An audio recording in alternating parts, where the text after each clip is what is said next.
It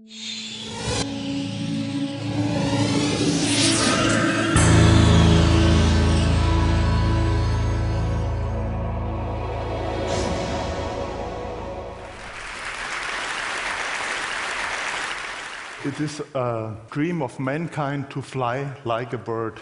Birds are very agile. They fly not with rotating components, so they fly only by flapping their wings. So we looked at the birds and we try to make a model that is powerful, ultra-light, and it must have excellent aerodynamic qualities that would fly by its own and only by flapping its wings. So what would be better to use the herring gull in its freedom, circling and swooping over the sea, and use this as a role model. So we bring a team together. There are generalists and also specialists in the field of aerodynamics, in the field of building gliders, and the task was to build an ultralight indoor flying model that is able to fly over your heads, so be careful later on. And this was one issue, to build it that lightweight that no one would be hurt if it fell down. So why do we all this? We are a company in the field of automation, and we'd like to do very lightweight structures because that's energy efficient, and we'd like to learn more about pneumatics and airflow phenomena. So I now would like to take your seatbelts on and you put your hats off.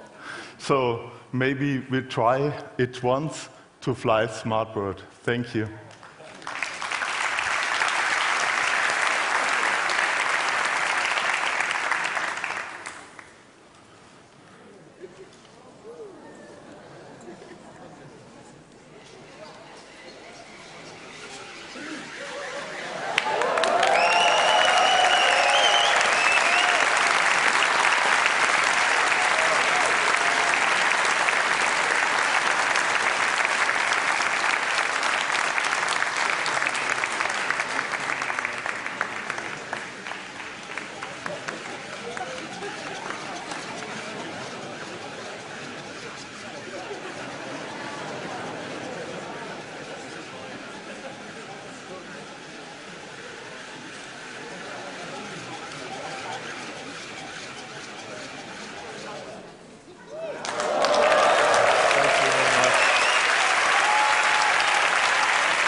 So we can now look at the Smartbird.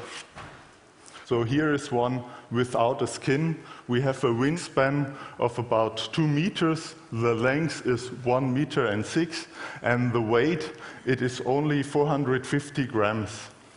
And it is all out of carbon fiber. In the middle we have a motor, and we also have a gear in it, and we use the gear to transfer the circulation of the motor. So within the motor we have 3 Hall sensors that we know exactly where the wing is. And if we now beat up and down, we have the possibility to fly like a bird. So if you go down, you have the large area of propulsion, and if you go up, the wings are not that large, and it is easier to get up. So the next thing we did, or the challenges we did, was to coordinate this movement. We have to turn it, go up and go down. We have a split wing. With the split wing, we get the lift at the upper wing, and we get the propulsion at the lower wing.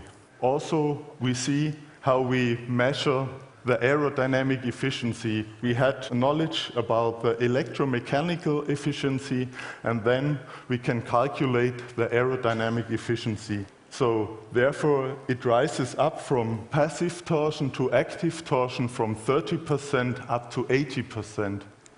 Next thing we have to do, we have to control and regulate the whole structure. Only if you control and regulate it, you will get that aerodynamic deficiency. So the overall consumption of energy is about 25 watts at takeoff and 16 to 80 watts in flight. Thank you.